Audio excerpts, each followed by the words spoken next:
Les mois de vacances, une période qui a des avantages, mais aussi des conséquences néfastes si elle n'est pas bien gérée. Comment faire pour bien occuper ses vacances? C'est autour de cette question que l'émission de ce soir a lieu. Mesdames et messieurs, bonsoir et bienvenue.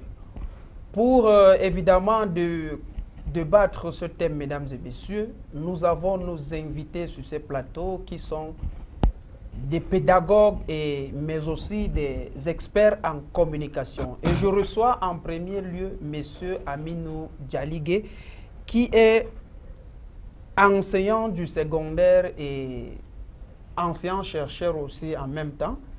Monsieur Aminou, bonsoir. Bonsoir, monsieur Ousmane Bassar, et merci pour l'invitation. Bonsoir, monsieur Jassarbe. Bonsoir, chers téléspectateurs de CamNews 24. Merci. Et comme deuxième invité, il s'agit bel et bien de monsieur Olivier Jasserabe. Il est étudiant à l'ESSEC, plus précisément dans la filière communication. Bonsoir et bienvenue sur ce plateau. Bonsoir Ousmane Bassar, permettez-moi une petite rectification. Je suis plutôt étudiant à l'ESSEC, option pause politique sociale de l'entreprise. Ah, merci. Bonsoir à mon copanéliste Aminou et bonsoir à tous ceux qui nous font l'amitié de nous écouter ce soir. Heureux de me retrouver sur votre plateau une fois de plus. Merci monsieur Olivier Jasserabe. Alors mesdames et messieurs, comme je disais tantôt, le thème de ce soir c'est élèves et étudiants de la CGN, comment capitaliser ses vacances. Nous allons prendre les avis d'un pédagogue, puisqu'il s'agit d'un enseignant.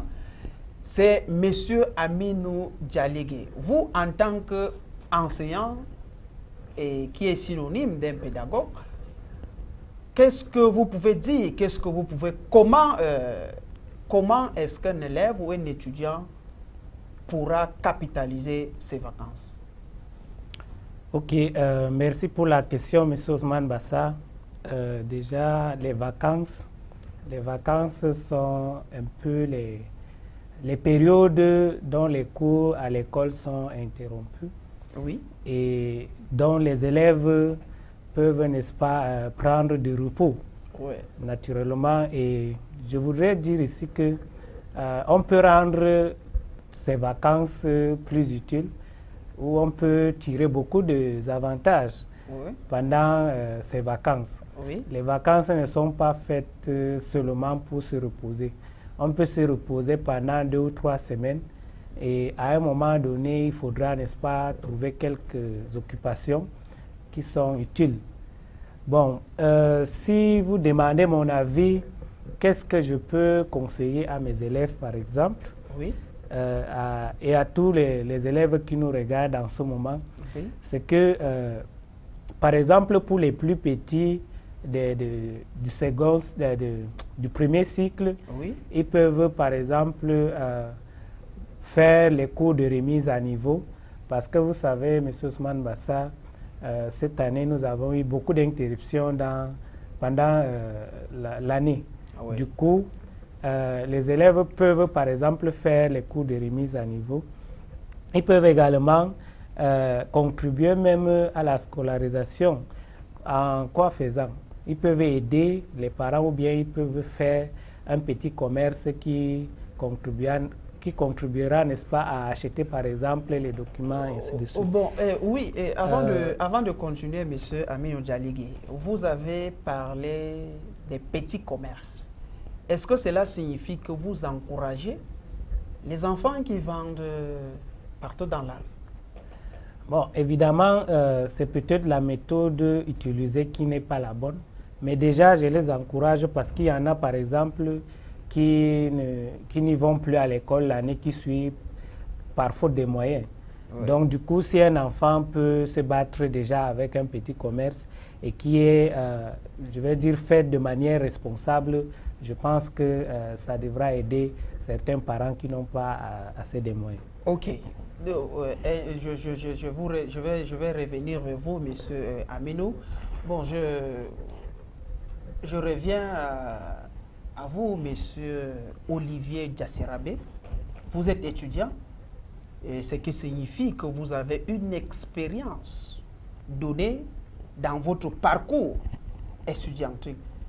Est-ce que vous avez quelque chose à dire à ces élèves-là ou ces étudiants qui nous regardent à ce moment? Merci Ousmane Bassa pour cette question. Déjà, je vais parler trivialement pour que mes petits frères qui sont à la maison, qui sont à l'école primaire, qui sont au secondaire, qui sont à l'université, aussi mes grands frères, mes aînés académiques, oui. Et merci de le rappeler, puissent comprendre la quintessence de ce que nous voulons dire aujourd'hui.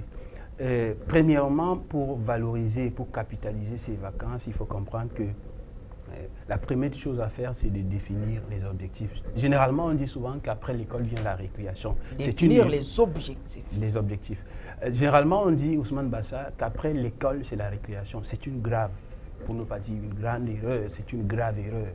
Oui. Simplement parce que les vacances sont cette période-là, c'est un moment où nous devrions penser à l'utilité, ou du moins à rendre utile ce temps qui nous est imparti. Comment faire alors, et maintenant, comment, c'est pour cette raison que j'ai donné le premier point, oui. Définir ses objectifs. On ne se lève pas un beau matin, on dit je vais en vacances et puis on s'attend à ce que les choses soient utiles pour nous pendant les vacances. Non, il faut définir premièrement les objectifs. Et deuxièmement, après qu'on ait défini les objectifs, c'est-à-dire les lister, deuxièmement, on commence à établir les priorités.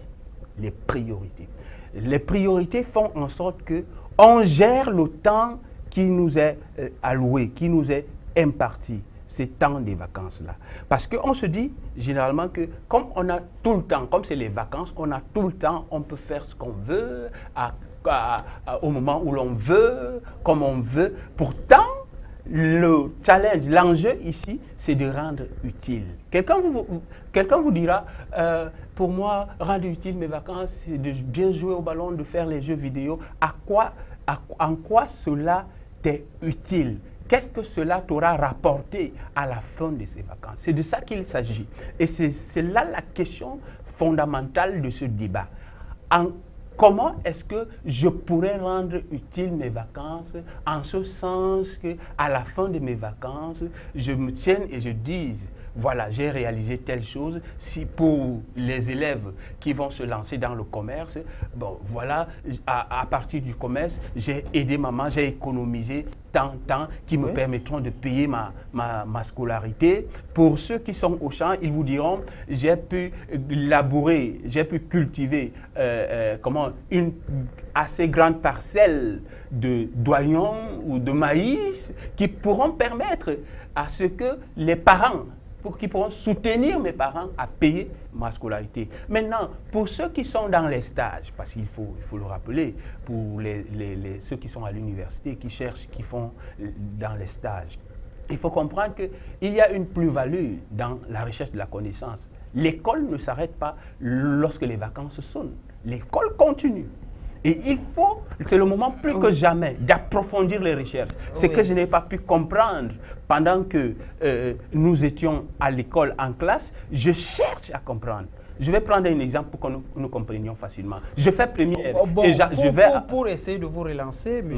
Olivier Diasserabe, pour vous, entre un élève ou un étudiant qui choisit d'aller pratiquer des petits commerces dans la rue, pour éventuellement aider ses parents à compléter sa scolarité ou du moins pour acheter une partie de ses fournitures, des fournitures scolaires, et un autre qui consacre son temps à renforcer ses acquis ou du moins peut-être faire des cours de remise à niveau, comme a dit M. Aminou Dialigué. Lequel de ces deux activités, ou du moins de ces deux façons de s'occuper, d'occuper ces périodes de vacances, conseillerez-vous à nos jeunes téléspectateurs qui nous écoutent? Ce n'est pas une question de différence, c'est une question d'objectif. Et ça dépend de l'objectif que je me fixe, que je sois élève ou étudiant. Oui. Si je me fixe, et vous allez convenir avec moi, Ousmane Bassa, les réalités ne sont pas les mêmes qu'on quitte de l'EF à l'étudiant. C'est-à-dire l'étudiant peut avoir une réalité, il peut avoir une urgence qu'il faut absolument qu'il garantisse sa scolarité de l'année prochaine. Or, l'élève, ça peut être que ce n'est pas le cas pour l'élève. Donc, du coup, ils sont dans deux situations différentes. Vous ne pouvez pas leur imposer, comment dire, une même façon de voir les choses. Ce qui signifie donc que c'est l'objectif ici qui fait la différence. D'accord, je vous comprends. Si un élève ou un étudiant, son objectif, c'est de payer une partie de sa scolarité, qui trouve...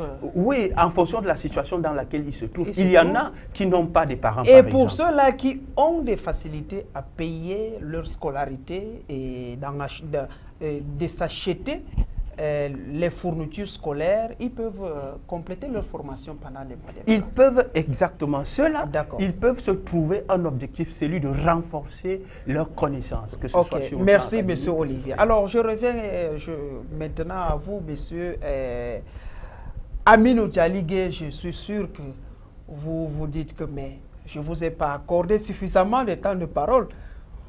Maintenant, la balle est dans votre camp et je présume que vous n'êtes pas arrivé au bout de ce que vous étiez en train de conseiller à nos jeunes téléspectateurs. Quelle était la suite? Effectivement, M. Ousmane Bassa, je ne suis pas arrivé au terme de mes propos par rapport au conseil que je donnerai à mes élèves, à mes étudiants également. Bon, je voudrais dire que déjà au niveau de ceux qui sont un peu plus grands, parce que j'ai déjà parlé de ceux qui sont plus petits, en classe de 5e, 6e, ainsi de suite. Mais les plus grands, par exemple, ceux du second cycle, ils doivent également penser à faire un stage d'apprentissage ou bien un stage professionnel. Je m'explique. À ce niveau, vous allez constater que ceux de l'enseignement technique, par exemple, ils doivent faire de stage par, n'est-ce pas, l'arrivée de la nouvelle méthode que nous appliquons aujourd'hui, qui est l'APC. Du coup, si un enfant peut déjà, n'est-ce pas, faire un stage pendant les vacances, c'est très bien. Les étudiants ou bien les grands élèves également peuvent, n'est-ce pas, faire des activités, ils peuvent entreprendre. Parce que, M. Ousmane Bassa, figurez-vous qu'il y a des étudiants ou bien des élèves qui travaillent pendant plutôt les périodes de l'école. Pourtant, ils peuvent, n'est-ce pas, le faire pendant les vacances et mieux organiser, n'est-ce pas, pour recommencer les cours à la rentrée prochaine. Je voudrais également aborder un détail qui me semble très important. Il y a l'éducation numérique que les parents négligent le plus souvent parce que les élèves sont abandonnés avec les téléphones, mais ils n'ont pas une éducation d'utiliser, n'est-ce pas, ces appareils-là. Par exemple, vous pouvez payer, n'est-ce pas, une formation, je vais dire du point de vue peut-être informatique ou bien la communication, les TIC numériques, et ainsi de suite. Cela va permettre à ce que vos enfants puissent mieux utiliser les appareils numériques pour des fins de l'éducation. Cela va beaucoup les servir pendant la période des classes. Je voudrais aussi parler des autres formations, comme par exemple les programmes que la délégation régionale de la jeunesse et de l'éducation civique a lancé tous ces derniers temps. Il y a un programme qui recrute les élèves et les étudiants pour la formation en conduite automobile, par exemple, d'autres en fabrication de savon, ainsi de suite. Il y a aussi un autre programme qui est lancé toujours par la délégation de la jeunesse, qui est un appel à candidature de la sélection de 225 volontaires pour l'opération volontariat vacances jeunes 2022. Cela peut également beaucoup aider les élèves et les étudiants. Il ne faudrait pas négliger cela parce que c'est un truc de volontariat, parce qu'on apprend et on touche un peu la réalité des domaines. Et là, lorsque nous finissons nos études, c'est très facile, n'est-ce pas, de s'intégrer dans la société. Merci beaucoup, M. Ousmane. Ok, merci, M. Aminou Djaligé. Bon, maintenant, si vous permettez, nous allons essayer de revenir dans un cadre plus restreint, qui est la CGN. Dans votre communication, vous avez fait part de ce que les jeunes élèves et étudiants peuvent renforcer le niveau à travers les cours de remise à niveau, ou du moins, ils peuvent aussi chercher les voies et moyens pour faire soit un stage professionnel ou stage académique. Alors, dans le cadre de la CGN, c'est seulement l'un de c'est seulement l'une de ces opportunités qui se trouve, ou bien les deux? Bon, déjà merci pour la question. Je voudrais dire que la CGN a très vite compris un certain nombre de choses par rapport à l'éducation surtout, oui. Parce que la CGN a instauré, n'est-ce pas, les groupes de prépa concours. Et nous le faisons gratuitement. Alors, je pense que jusqu'ici, il y a déjà les prépas concours de l'ENAM, ainsi de suite. Je pense que le programme peut s'étaler avec d'autres concours. Voilà. Maintenant, il y a aussi la formation pratique et d'apprentissage que la CGN fait. Comme vous savez, j'ai toujours une façon de le dire.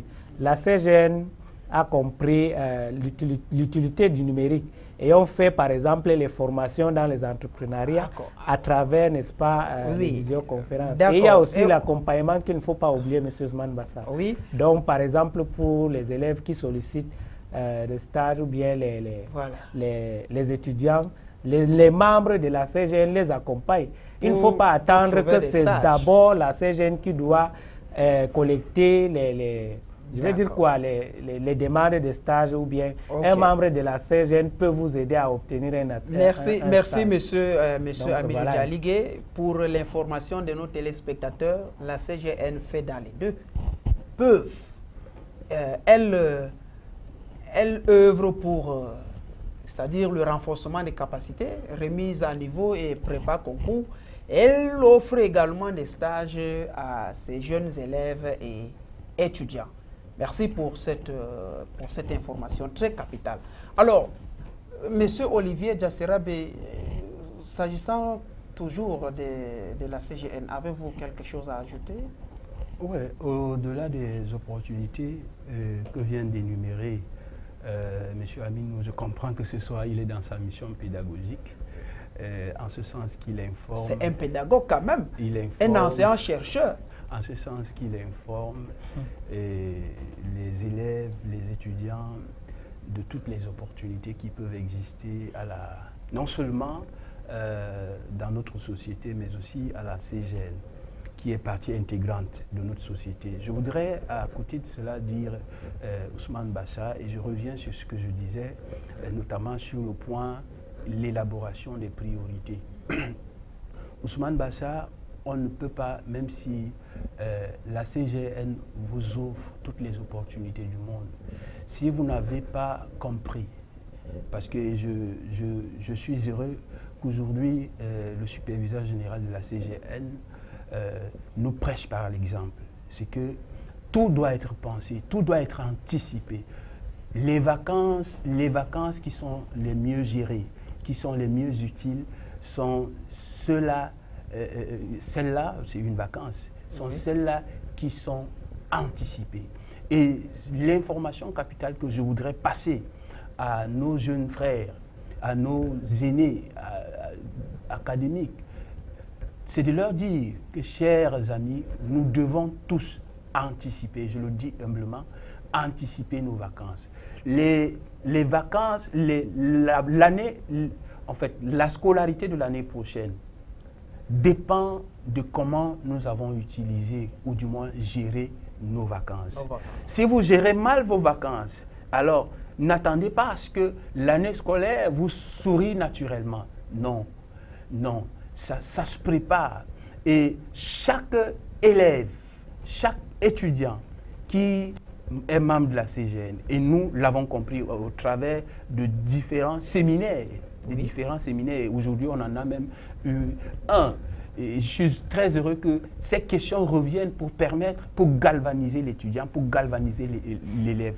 Parce qu'aujourd'hui, on met l'échec, la charge de l'échec sur les enseignants, d'autres sur je ne sais quoi, sans oublier que quelque part, c'est parce qu'ils ont mal géré le temps qui leur est imparti. Le temps est très important et ce n'est pas pour rien que les Anglais, si je me trompe pas, disent que time is money. Ouais.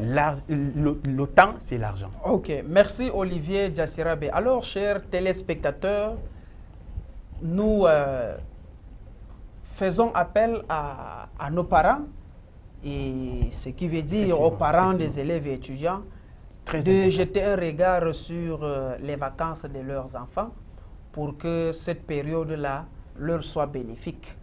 Alors, Monsieur Aminou Djaligé, nous tirons vers la fin de cette émission. Votre mot de fin, et si vous avez peut-être une dédicace à faire à une personne spéciale, vous pouvez également en profiter. Ok, merci M. Ousmane Bassa. Mon mot de fin serait quoi? Déjà, je dirais à tous les élèves, à tous les étudiants de bien profiter pour les vacances, mais de ne pas en faire trop, qu'ils rendent leurs vacances utiles et tirer parti, tirer avantage de ces vacances-là. Merci M. Ousmane Bassa pour l'invitation, une fois de plus. Je m'arrête à ce niveau. Vous n'avez pas de dédicace? Bon, c'est pas obligé. Je pense que c'est facultatif. C'est facultatif, c'est vraiment facultatif. Voilà, ok. Alors, monsieur Olivier Djassirabe, votre mot de fin et peut-être aussi vos dédicaces. Déjà, je voudrais dire une chose, Ousmane Bassa, parce que vous avez ouvert une brèche qui m'intéresse. Oui. Nous interpellons les parents à ne pas tomber dans le syndrome de l'immédiateté. C'est-à-dire, dès que les vacances sont là, on regarde directement le village. Encore que ce n'est pas interdit d'envoyer les enfants au village, mais qu'est-ce qu'ils vont faire au village? C'est ça la question importante. Et Ousmane Bassa, aujourd'hui, comme mot final que je pourrais donner, c'est que nous, les élèves, nous, étudiants, nous devons comprendre que la lourde charge nous est donnée. C'est-à-dire nous avons une lourde mission de mener à bien nos vacances. Nous devons, compte tenu que nous l'avons pensé. Et pour finir, je voudrais saluer tous les étudiants de l'école supérieure des sciences économiques de l'université de Douala. Les Esséquois et les Esséquoises. Et particulièrement toute la communauté de la FADA. Et j'espère qu'ils profitent énormément et assez bien des vacances qui ont déjà sonné. Ouais. Les vœux leur sont également renouvelés. Alors, mesdames et messieurs, chers téléspectateurs, nous sommes arrivés à la fin de cette émission. Et le message important que nous envoyons, c'est-à-dire le message, ou du moins le vœu que nous formulons à l'endroit de nos téléspectateurs, c'est de faire de leurs vacances un moment utile, un moment important, un moment d'apprentissage, un moment où les élèves et les étudiants doivent penser leur rentrée prochaine et synonyme de leur avenir. Merci pour votre attention accordée et bonne soirée.